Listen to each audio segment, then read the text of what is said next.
Assalamualaikum warahmatullahi wabarakatuh. Bismillah, alhamdulillah, wa syukurillah ala sayyidina rasulillah. Wassalatu wassalamu ala sayyidina rasulillah wa ala alihi wa sahbihi wa mawalah. La hawla wa la quwwata illa billah. Amma ba'dah.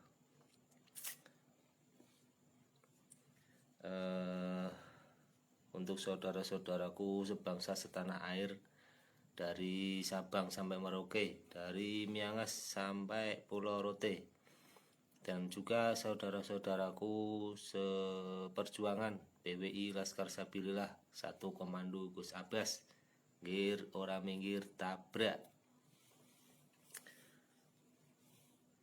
Alhamdulillah, puja dan puji syukur kehadirat Allah Subhanahu wa Ta'ala yang telah menimpahkan segala nikmatnya kepada kita, hidayahnya serta inayahnya kepada kita semua, sehingga kita bisa dipertemukan kembali dalam keadaan sehat walafiat. Dan juga sholawat serta salam marilah kita panjatkan kepada junjungan kita Nabi kita Muhammad Shallallahu Alaihi Wasallam yang telah membimbing kita selaku umatnya, dan mudah-mudahan bimbingan beliau meliputi pemikiran-pemikiran kita serta hati kita, dan mudah-mudahan kita mendapat syafaatnya fid dunya hatal akhirah. Amin amin Allahumma amin. Ya dulu.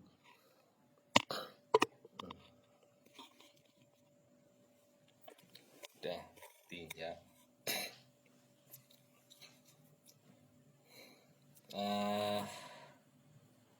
Untuk saudara-saudaraku yang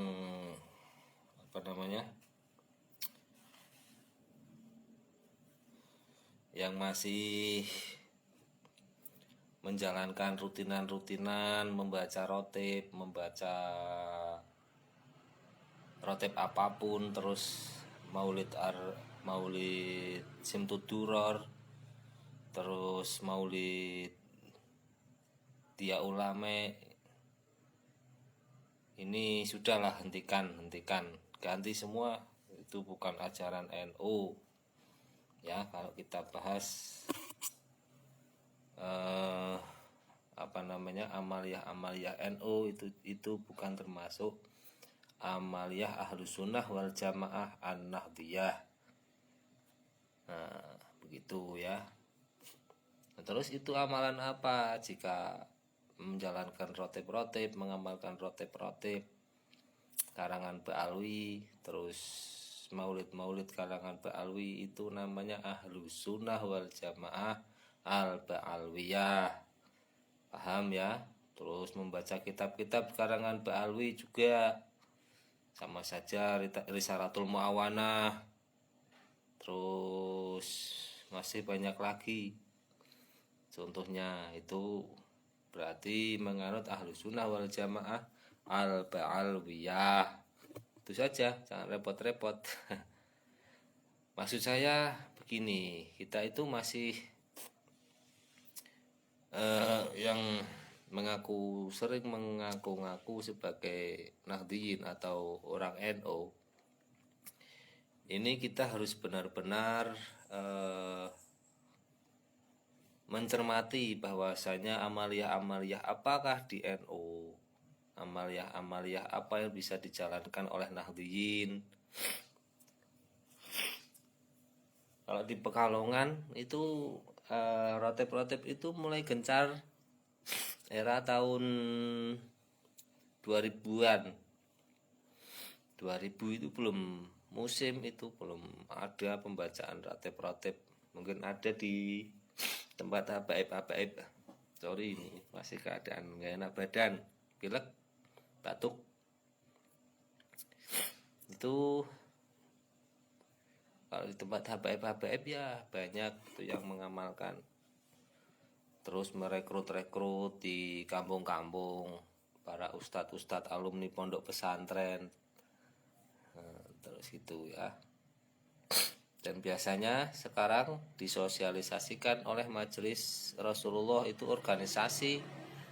Majelis Rasulullah itu suatu organisasi yang dibentuk oleh para Ba'alwi, terus untuk menyusup ke semua lapisan masyarakat bawah. Dan biasanya ini campur orangnya, campur antara para alumni pesantren yang sudah puluhan tahun, akan tetapi ya begitulah, jika kena virus Ba'alwi seperti itu, walaupun sudah nyantren, sudah mondok puluhan tahun, jadi lupa ingatan. Terus itu juga dibantu oleh para panom-panom NU seperti Ansor, Banser, Fatayat, itu sama saja. Dan mereka para panom NU itu enggak terasa kalau sedang menjalankan amaliyah dari kaum Ba'alwi. Ya disitulah kenapa saya prihatin, karena Ahlus Sunnah wal Jamaah An-Nahdiyah ini mulai luntur di situ. Jadi orang banyak yang sudah meninggalkan manakib, meninggalkan manakib Nurul Burhan, Syekh Abdul Qadir Jalani, terus meninggalkan dibaan, mau meninggalkan perjanjian, begitu, tahlilan bahkan. Ini banyak yang luput, para kader-kader panom-panom NU itu membaca rotib istighosah ala Mbah Hasyim Asy'ari, Mbah Khalil Bangkalan, itu juga hampir punah, bisa dikatakan punah sekarang, sudah tidak ada. Ini mulai digalakkan baru-baru ini di PCNU Pekalongan. Alhamdulillah, Kabupaten Pekalongan ini sudah ijazah kubro untuk umum, mulai diijazahkan istighosah Mbah Hasyim Asy'ari, Mbah Khalil Bangkalan, begitu. Alhamdulillah, ini kemajuan. Nah, mudah-mudahan banyak lagi ditemukan amaliyah yang kultur, bukan impur. Ini seperti itu. Jadi para panom-panom NU-nya jadi sadar, walaupun 1-2 orang tokoh yang di Pekalongan, baik yang mendegani daripada panom Fatayat di Kabupaten Pekalongan, PCNU Pekalongan, ini masih kolot dan masih bahkan ikut torekohnya Jatma Aswaja ini. Ini kan sudah benar-benar keterlaluan kan. Ini soal akidah Ahlus Sunnah wal Jamaah An-Nahdiyah gitu. Jadi temanya seperti itulah. Jadi gampang saja kita kategorikan. Kenapa dikategorikan dulu tercipta narasi Ahlus Sunnah wal Jamaah An-Nahdiyah. Itu bagus sekali, ternyata manfaatnya dari sampai sekarang itu dampaknya luar biasa, Masya Allah. Dampaknya karena ketika Aswaja atau Ahli Sunnah wal Jamaah itu, An-Nahdiyah itu diselewengkan, itu bisa kelihatan akhirnya, seperti adanya maulid yang baru-baru ini, Simtud Duror, dia ulama, rotib itu karangan Ba'alwi semua. Jadi bukan An-Nahdliyah lagi, Ahlus Sunnah wal Jamaahnya sudah Ahlus Sunnah wal Jamaah Al-Ba'alwiyah. Itu maksudnya. Jadi semua kader harus jeli, harus teliti. Ini soal ke-NU-an kita semua di situ. Jangan dikebiak uyah. Kenapa saya ngomong begini? Ya karena dulu para kiai-kiai di Indonesia itu memang berijtihad mewadai Ahlus Sunnah wal Jamaah. Itu ada yang Al-Muhammadiyah, Ar-Rifaiyah itu yang pertama tahun 1970-an atau berapa. Terus ada Muhammadiyah, terus ada NU, ada LDII juga, Rabithah Alawiyah itu juga. Itu bedanya kan. Berarti para kiai-kiai ulama zaman dahulu sudah mewadai Ahlus Sunnah wal Jamaahnya itu sesuai porsinya masing-masing, pemahaman masing-masing. Jadi jangan keluar dulu untuk mengambil jalan tengah. Semua sama, semua warna sama. Lu bisa kacau kalau semua itu. Dulu Ahlus Sunnah wal Jamaah itu tidak diwadahi. Dan Rasulullah juga sendiri memang ada mengkategorikan Islam itu ada terpecah menjadi 72 atau 73 yang semua masuk neraka gitu kan. Lupa itu hadisnya. Ila Ahlus Sunnah wal Jamaah itu Rasulullah sendiri mewadai Islam dengan Ahlus Sunnah wal Jamaah. Dan dampaknya apa? Sepeninggal kepemimpinan Rasulullah Shallallahu Alaihi Wasallam terhadap Sayyidina Ali yang dibunuh oleh yang ngakunya Ahlus Sunnah wal Jamaah juga, yaitu Abdullah bin Muljam. Itu Ahlus Sunnah wal Jamaah, orang taat beribadah, akan tetapi terjerumus dalam lembah politik yang menyesatkan. Akhirnya membunuh Sayyidina Ali. Itu sudah merupakan kemelencengan akidah. Itu. Maka dari itu di Indonesia ada Ahlus Sunnah wal Jamaah itu diwadai dengan organisasi. Tujuannya apa?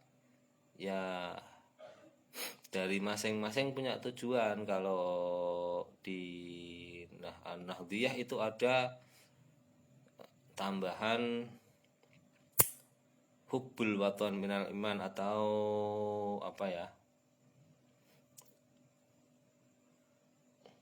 ukhuwah watoniyah atau ukhuwah basyariyah itu. Jadi salah satu-satunya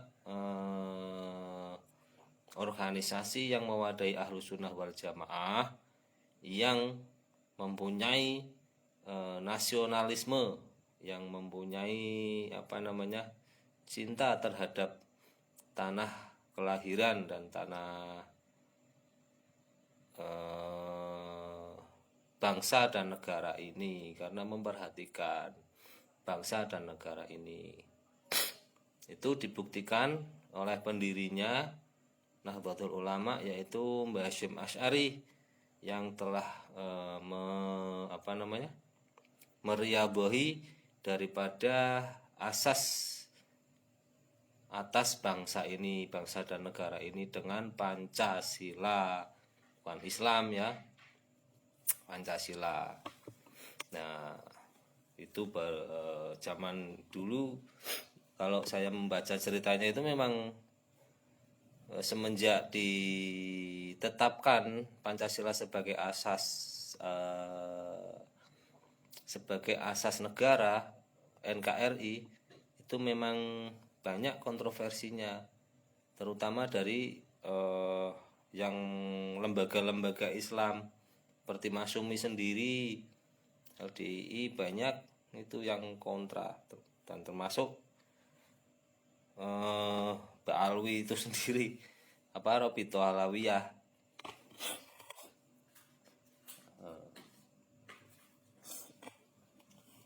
Robito Alawiyah itu menentang, dan sampai sekarang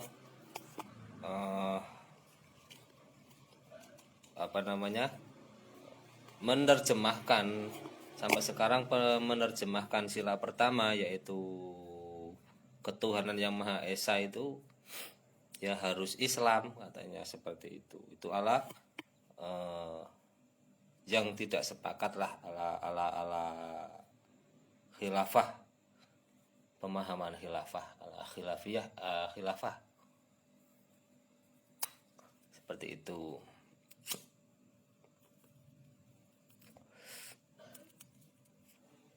Jadi untuk semua kader, untuk semua yang masih menjalankan rotep menjalankan maulid ala Ba'alwi, atau membaca kitab-kitab rujukannya ala Ba'alwi, semua itu sudah itu tidak usah dipakai. Penjajahan spiritual murni. Banyak dogma-dogma yang di situ, dogma-dogma yang yang menyesatkan, nggak usah dipakai lah. Pak Alwi itu nggak ada yang alinawu sorob.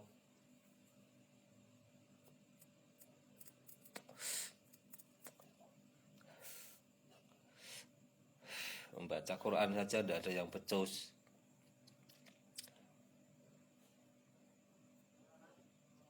Pak Alwi semua itu kaum Pak Alwi. Nah, untuk disitulah kawan-kawan seperjuangan, teman-teman seperjuangan PWI itu muncul atas dasar pelurusan akidah Ahlussunnah wal Jamaah An-Nahdhiyah. Di dalam ADRT-nya PWI juga mengacu ia memang berhaluan Ahlussunnah wal Jamaah An-Nahdhiyah. Dalam ADART PWI itu memang seperti itu. Lah, kenapa seperti itu? Karena pengurus NU sekarang ya memang menjalankan Ahlussunnah wal Jamaah al-Ba'alwiyah. Dari semua tender-tender, dari semua amaliyah itu sudah Ba'alwi semua udah. Sejak mulai kapan? Sejak mulai tahun 2000-an. Adanya pembubaran PAM Swakarsa menjadi FPI, itu mulai dari itu.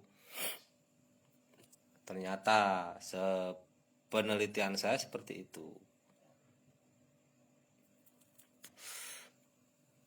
Soeharto ketika mau turun itu malah menciptakan PAM Swakarsa.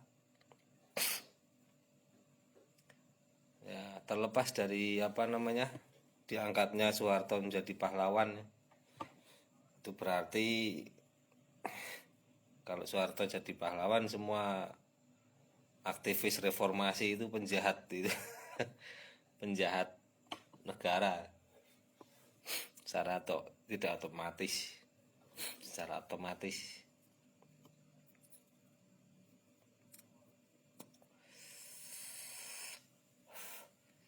Dan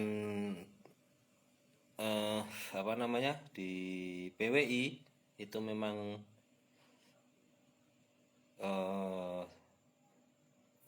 tidak menutup kemungkinan memang sangat mengguncang daripada kepengurusan Nahdlatul Ulama bukan Nahdlatul Ulamanya, tapi kepengurusan Nahdlatul Ulama yang notabene sudah menjalankan atau mengadopsi Ahlus Sunnah wal Jamaah Al-Ba'alwiyah secara berlebihan.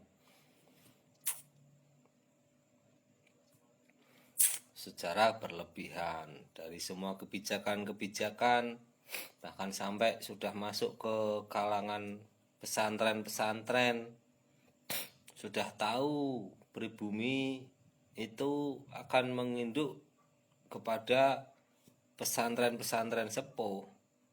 Nah, disitulah ada pembalikan terhadap kehormatan atau ketakdiman para pribumi itu terhadap kiai. Itu dibelokkan menjadi mengglorifikasi terhadap habaib dari kalangan Ba'alwi. Padahal habibnya nggak bisa ngaji, baca Bukhari aja, baca aja sampai khatam, nggak ada makna, nggak ada apa. Ternyata dibaca untuk khataman Bukhari itu di Pekalongan, dibaca bolak-balik sampai 11 hari khatam. Aduh, repot.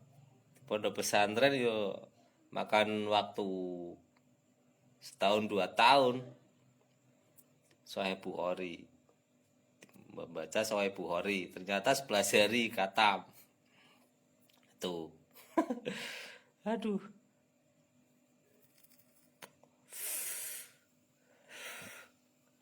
Keren kan baca Sahih Bukhari. Baca tok.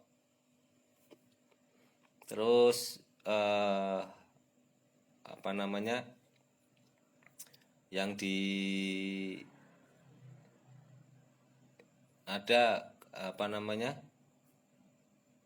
mengadakan kumpulan besar, ternyata yang baca kitab juga orang pribumi. Terus yang diglorifikasi itu ketika kemunculannya Ba'alwi seperti LPY itu, waduh, diglorifikasi, bisa bisa terbelah menjadi 2 atau 3.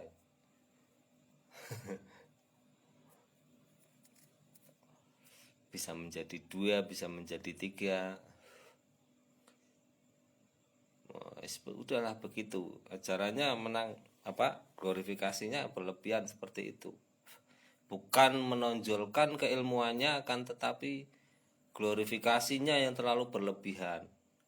Diangkat, dijadikan wali, dijadikan bukan menonjolkan keilmuannya.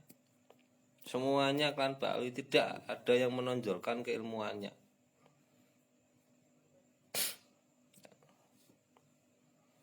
Kan Ba'alawi itu nggak ada yang menonjolkan, karena nggak ada yang pinter, nggak ada yang pinter ngaji maksudnya. Kalaupun ada yang bisa baca kitab kuning, mesti itu akan terjerumus pada kitab-kitab karangan Ba'alwi sendiri. Mereka jadi bodoh lagi,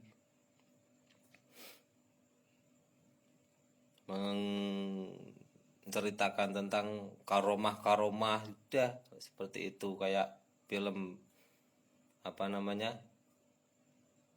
adventure, para manusia-manusia yang punya kekuatan power,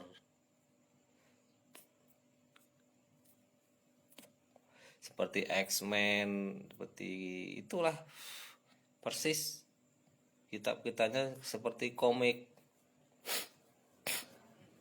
Itu pintar-pintar Ba'alawi itu bodohnya di situ, karena mengadopsi membaca kitab-kitabnya karangan Ba'alwi sendiri. Jadi tidak ada yang menonjolkan satu keilmuannya, nggak ada. Menjadi luhur, menjadi pemurah, pemaaf, itu nggak ada. Sampai lihat sendiri, Habib Lutfi itu pernah nggak minta maaf? Nggak pernah. Kesalahannya banyak, datanya banyak. Dan polisi TNI itu tidak berani nangkep sebagai keamanan negara, tidak berani nangkep karena sudah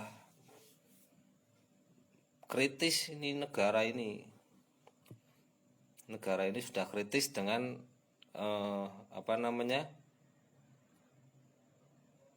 karena akidahnya sudah dirubah, terus pandangan politiknya juga dirubah.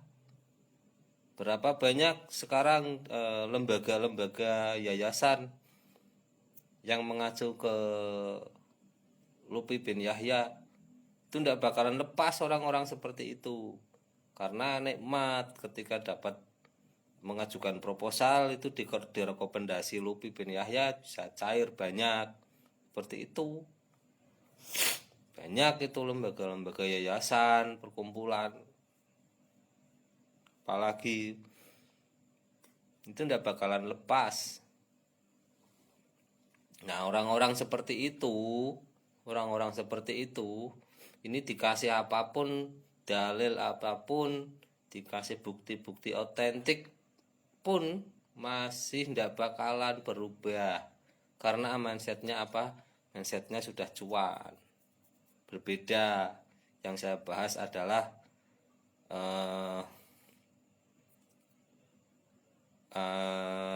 Ba'alwi itu bukan keturunan Rasulullah Shallallahu Alaihi Wasallam. Dari sisi itunya saja. Kalau orang-orang seperti itu, orang sudah berbicara proyekisasi dan tenderisasi. Itu torikohnya Lutfi bin Yahya seperti itu. Jatma Aswaja itu Jatma Aswaja itu tenderisasi dan proyekisasi, alias duitiyah wal fulusiyah itu, karena sudah menguasai separuh lebih, bahkan separuh lebih administrasi negara, karena pernah sempat menjadi Watimpres. Itu para pengungsi Rohingya itu seorang di mana, bisa tebak apa enggak? Kalau tebakan saya itu sekarang pada di Aceh, diterima di Aceh, di orang-orangnya di situ banyak. Pantesan gagah banget itu, karena Indonesia ini sudah di banyak warga asing itu yang masuk ke Indonesia sudah banyak dan sudah terwadai dengan baik. Ini sebentar lagi BIM salah BIM dibalik sama mereka. Ini dalam rangka merubah asas negara Kesatuan Republik Indonesia, yaitu Pancasila, dari sila pertama terutama itu. Walaupun secara prakteknya memang masih lama karena kesadaran para keamanan negara juga tidak memungkinkan untuk itu. Tapi faktanya di beberapa daerah, di beberapa provinsi itu sudah dikuasai oleh klan Ba'alwi. Contoh di Provinsi Jawa Tengah saja, yang kemarin banyak mendatangkan di Kabupaten Pekalongan ya, Zahir di Kedung Wuni. Saya tantang ya untuk panitianya yang kemarin ngadakan Azahir di Kedung Wuni. Sekarang kita tantang di luar Kedung Wuni adakan pengajian habaib. Saya tantang. Kalau di Kedung Wuni memang itu rencana kami, jadi kalian bisa ngumpul terus di Kedung Wuni terus. Berapa kali di Kedung Wuni kok nggak malu? Yang di Bojong apakah mampu? Saya tantang sekarang. Hadirkan habaib siapapun, bantai habis. Adakan pengajian asyhir ya, di Kedung Wuni lagi. Asyhir lagi di Kedung Wuni lagi. Ya sudah, di Kedung Wuni aja terus. Karena polseknya masih Mukibin. Dan ngakunya dihandle dari Polda. Ya, Polda lagi. Udah di Kedung Wuni aja ya, jangan keluar-keluar.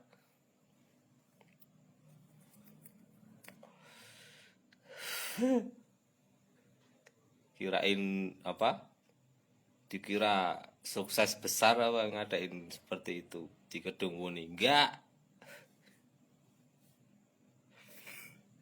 Kita sudah peta di Kedung Wuni, hanya bisa di Kedung Wuni. Sudah kita garis untuk di Kabupaten Pekalongan ya, cukup Kedung Wuni. Ya itu tak kasih lahan itu di apa namanya, lapangan BPan, terus di lapangan Sabgawen, terus di kampung mana itu kemarin ya, di kampung-kampung lah di Kecamatan Kedung Wuni aja ya, biar rata itu.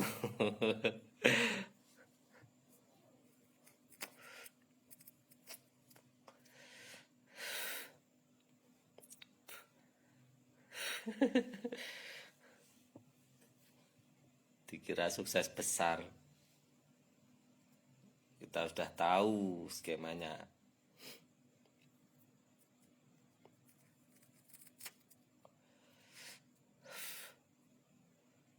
Polseknya masih Muhibin soalnya, nggak berani berhadapan langsung dengan PWI cemen.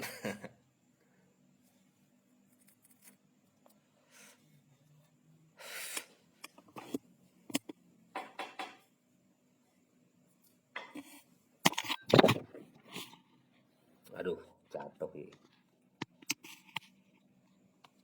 Nah, dah.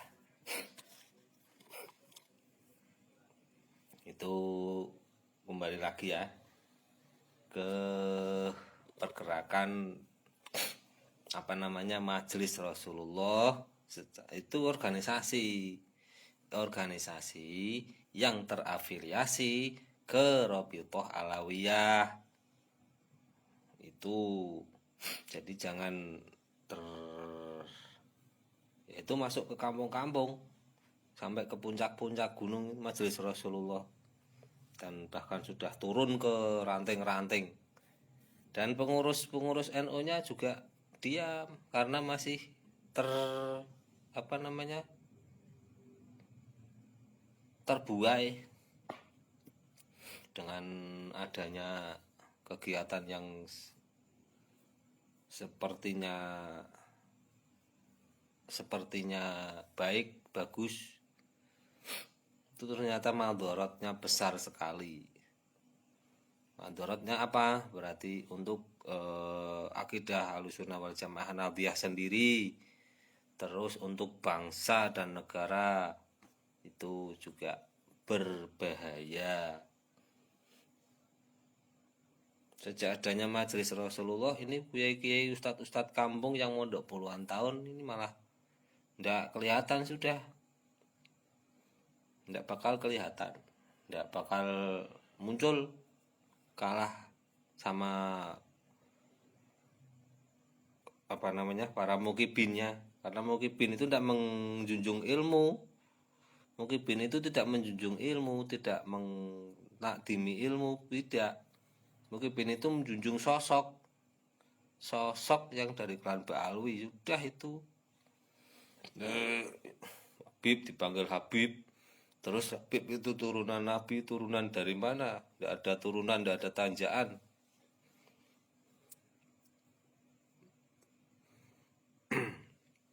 Itu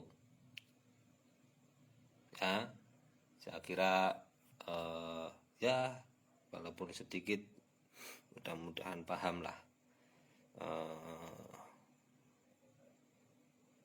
Mungkin cukup ya, cukup. Dah, itu aja. Dari kami mohon maaf, mudah-mudahan bermanfaat. Akhirul kalam, wabillahi taufiq wal hidayah wa ridho wal inayah. Wassalamualaikum warahmatullahi wabarakatuh. PWI Laskar Sabirillah, satu komando Gus Abbas, ngir orang minggir tabrak.